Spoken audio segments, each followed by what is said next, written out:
I will build the greatest wall. And it's going to be a serious wall. A big, beautiful, powerful wall. And nobody builds walls better than me, believe me.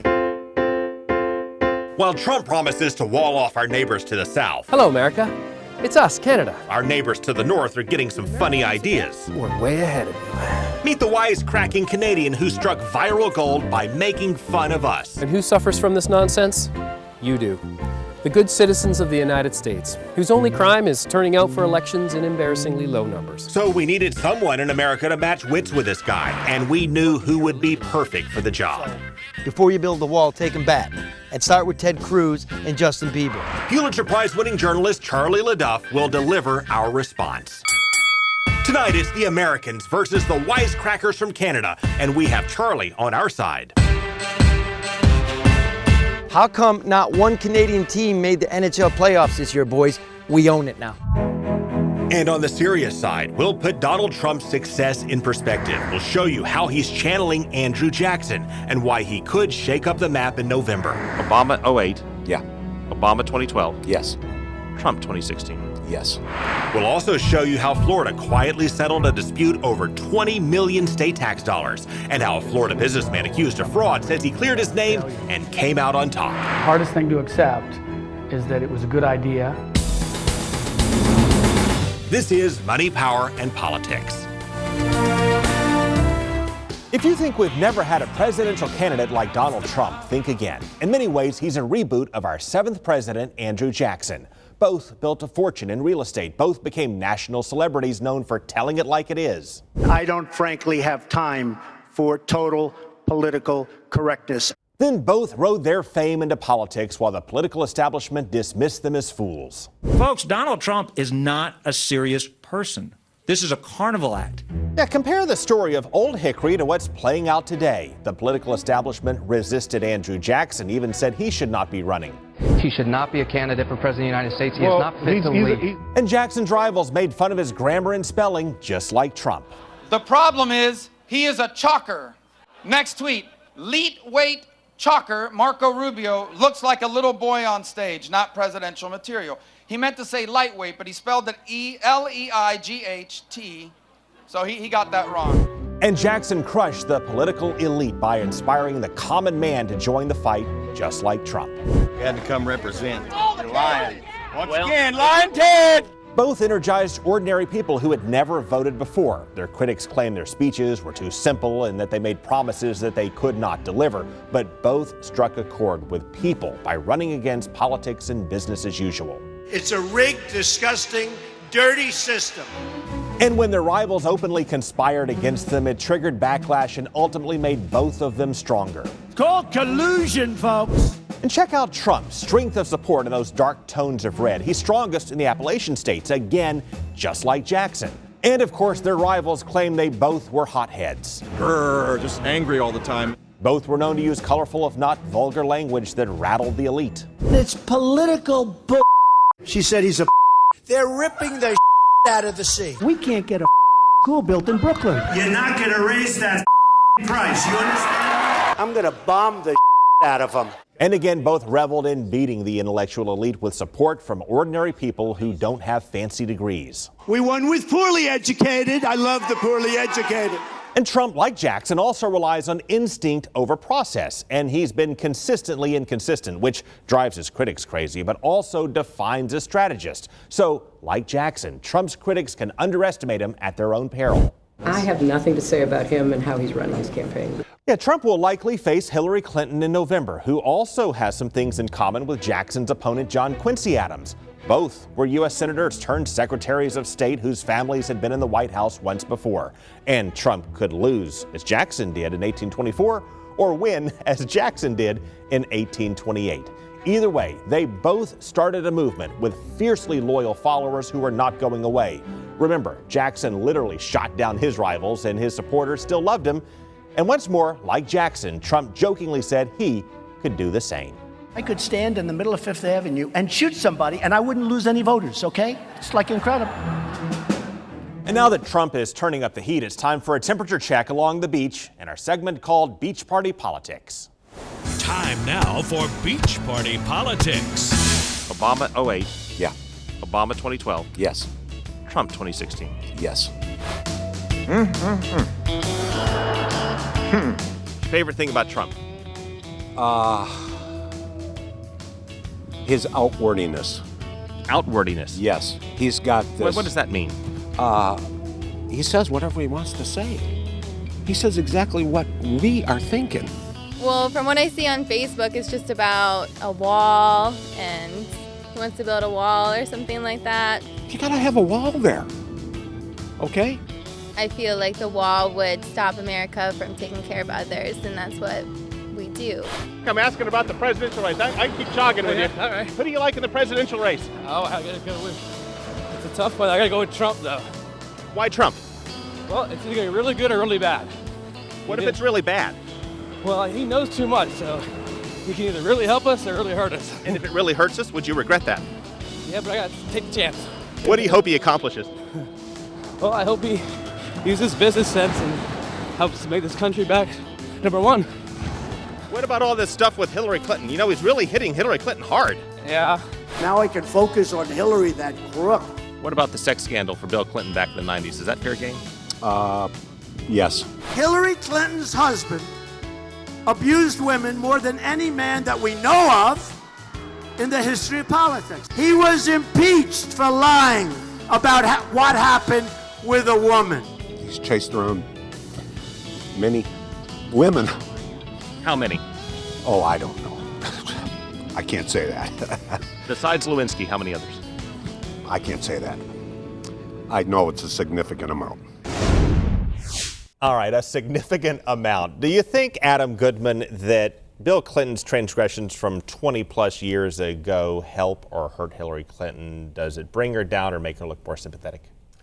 It could do either. The jury's out on that. This is a year, of course, Craig, where we've broken every conventional rule in the conventional playbook, so why not go there as well? I think ultimately it's not going to be about character. It's going to be about who can bring it against a system that seems to have let a lot of people down. And this will be an interesting conversation, but I think it's going to be more of a sideshow than the main show. Okay, Republican strategist Adam Goodman, here we go. Time for your prediction. Float a name for me for Donald Trump's running mate. If I had to pick one name, somewhat biased, Pam Bondi. Pam Bondi. Wait, I'm going to stop you right there, because I had a feeling you were going to say that. So we asked Pam Bondi what she thinks about that. So your name has been floated as a possible running mate for Mr. Trump. Would you do it? Well, right now all I want is unity in our party. If you got that phone call. Well, that's going to be up to Mr. Trump to see what Donald wants to do, but I haven't spoken. I speak to him frequently, and we haven't spoken about that at all. Pam Bondi says she's had no discussions about it. Adam, what do you think? Well, that's true, but look at the boxes she checks. Two-term attorney general, 18-year prosecutor, an outsider who really is comfortable on the inside, swing state, a woman, ideologically fit in terms of a true conservative and in the ways that conservatives would define it. She is very comfortable on camera. She's terrific on her feet. I think she would soften the ticket without weakening it. So I think for a lot of reasons, Pam or someone like her makes a lot of sense. Let's move on to Paul Ryan meeting with Donald Trump. Ryan says that Trump shares his view of limited government. Do you think that Ryan truly believes that in his heart of hearts? He's getting there.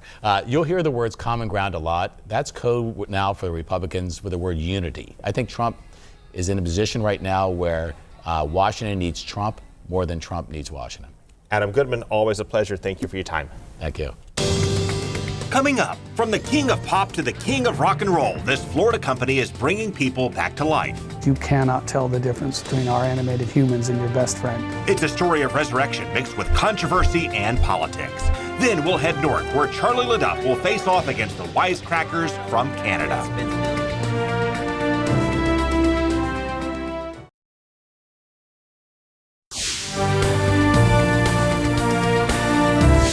Well, for years, the state of Florida claimed a company called Digital Domain bilked state taxpayers. But we found out the state has quietly settled that dispute. And now the man behind Digital Domain is back and working to prove his skeptics wrong. Michael Jackson can now perform on stage forever.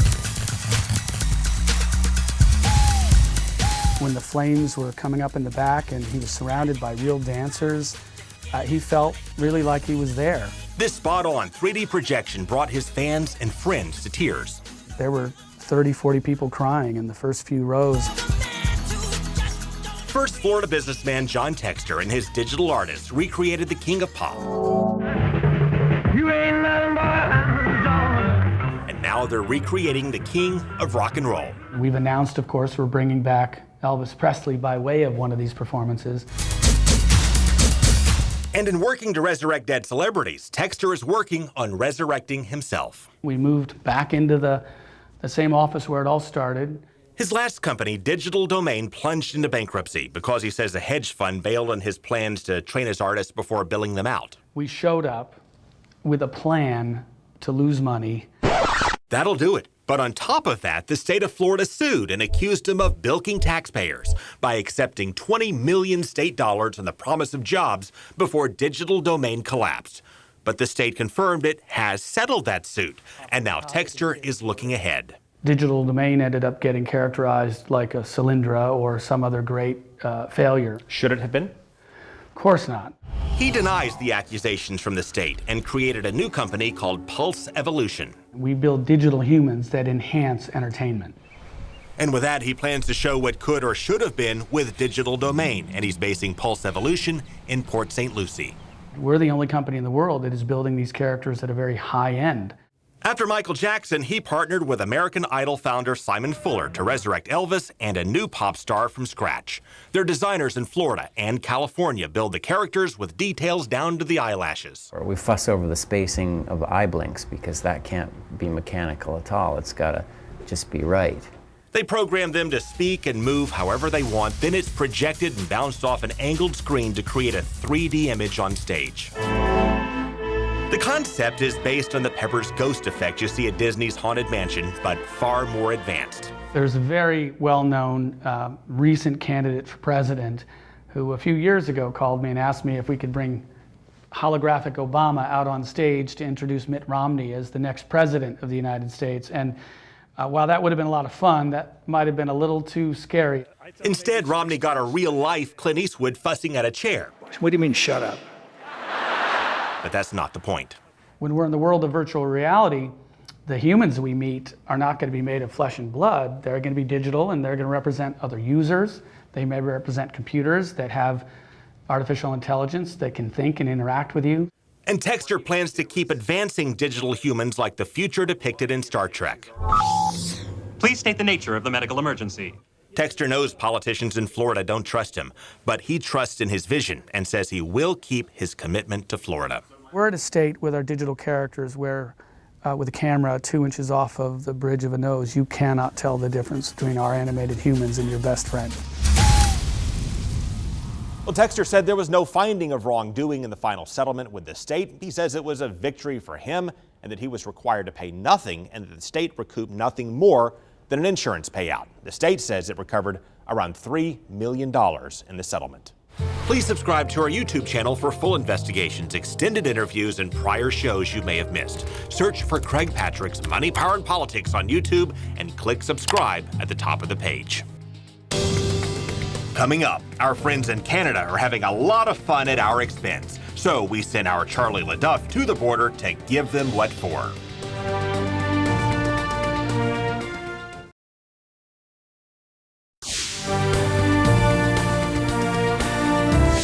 Okay, time now for our showdown with Canada and the YouTube comedians who are taunting us. We sent our Charlie LeDuff to stand up for the Americans. In this world we're living, it's hard to trust your neighbor anymore.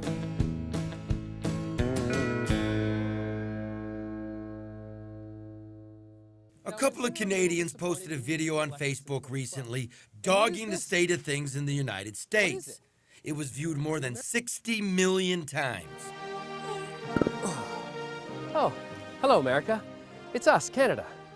As your whitest neighbor, we realize you don't think about us very much. But that's okay. Sometimes being on your radar isn't such a good thing. But we've been thinking about you. And I think I speak for all Canadians when I say, what the So we are once again declaring our candidacy for President of the United States of America. They're running for president. They're building a wall. They're even going to help us with our greed, our racism, and our fat kids. Real funny guys. But the funny thing is, the guy in the bad sweater grew up a mile from Michigan, while his partner was actually American who served in the Marine Corps before turning into a namby-pamby and running away up north with a Canadian chick. So we took a trip out west and up north to set them straight. If you think the Mexican border is the wild, wild west, then the Canadian border can best be described as, well, Canadian.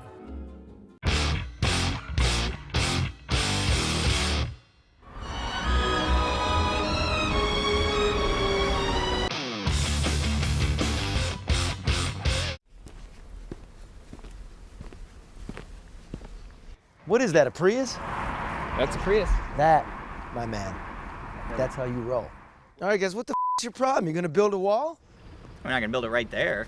I said, well, you know, the United States spends billions on trying to guard the border, and our strategy is simply to be uninteresting. We don't have to guard the border. We just try to be boring, and nobody wants to come across. Uninteresting and uninterested. All that money's saved. This is the border as we speak now, but it's not working because we got 800,000 of you people living over here and 80,000 working here illegally. So before you build the wall, take them back. And start with Ted Cruz and Justin Bieber.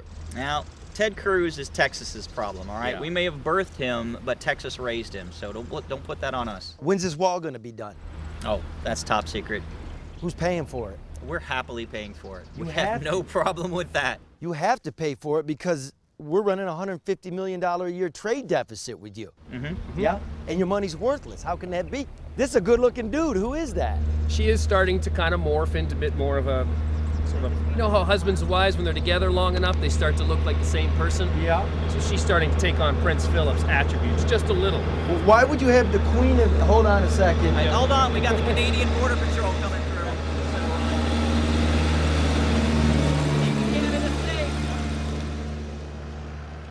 We're Canadian people standing up for the American people. We don't represent the Canadian government, and we are not criticizing the American people. We're standing up for our brothers and sisters across the border. Yeah, but you are American. You're a Marine. You took an oath to defend the United States Constitution. I took an oath to defend the American people, and I'm still living that oath. How long you been a citizen? What, 22 hours? Oh, geez, yeah, probably 22 hours. Yeah, it was this time yesterday. 22 hours. Great. Look how well versed he is in the Canadian. I mean, I know. This is just exam stuff, random exam stuff you had to pass. What's the capital of Newfoundland? Newfoundland City? It's a St. John. One of the St. Johns. Or... You just took the test. It's the capital of Arkansas. Little Rock. I might have got that. Is that Clinton's? That's Clinton's origin. Yep. Let's talk real quickly about some Canadian contributions to world culture. Cuisine.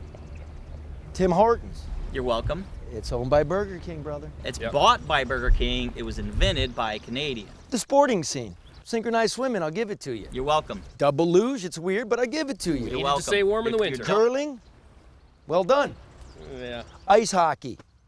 How come not one Canadian team made the NHL playoffs this year, boys? We own it now. I think what we did wrong there was we didn't put enough Canadians on those Canadian teams. They wanted to work over here. We're neighbors, we're friends, we're brothers. You need something? You just call. Country code numero uno. We'll push the button. Shout over your wall. We'll push the Call America button. button. We'll just come to here and start yelling over. Yeah. Don't get too close. That's good. That's good. Good to see you. Yeah, it's a pleasure. Thanks, Charlie. Come home soon. I am home. He's home. I'm going home. USA! USA! USA! You'll find much more of Charlie's travels on our YouTube channel. Search for Craig Patrick's Money, Power, and Politics, subscribe to our channel, and follow along. You'll also find satire and humor segments and hard news investigations you may have missed. Coming up, we have some interesting moments with Vice President Biden in Tampa. Our own Evan Axelbank will show us what it reveals about the race.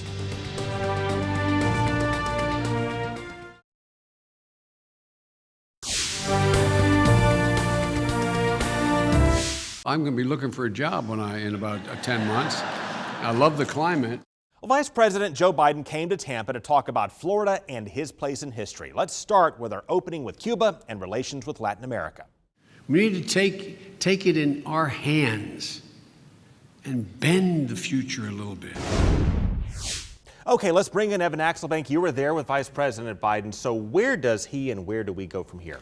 Biden made the case during his speech that the progress that he made can be undone very quickly. If the Republicans were to take power, particularly Donald Trump, you would see a big level of concern amongst other nations that the tone that is being set by the Republican Party would not be productive for American interests. So I think we'll see him on the campaign trail very aggressively. He talked a lot about our ports as well. Where are our changes in policy and changes around the world now taking us? Well, I think there's no question in Joe Biden's mind that American trade with Latin America is going to be crucial for not only our economy here in the Southeast, but for the entire nation. And what struck you the most in terms of what he said and did here specifically in Tampa? I think the vice president is always going to wish that he had gone one more level higher. I think he's always going to look back on his career and say, you know, I did a heck of a job over these 35, 40 years, but I never reached the presidency. I think there is a sign of regret in his voice when he speaks about the past 8 years. So the vice president's making a case that he may not have grabbed a lot of headlines, but that he was a very consequential vice president. Thanks for the insight. Thank you for joining us, Evan, and thank all of you for watching, and we will see you again next week. Take care.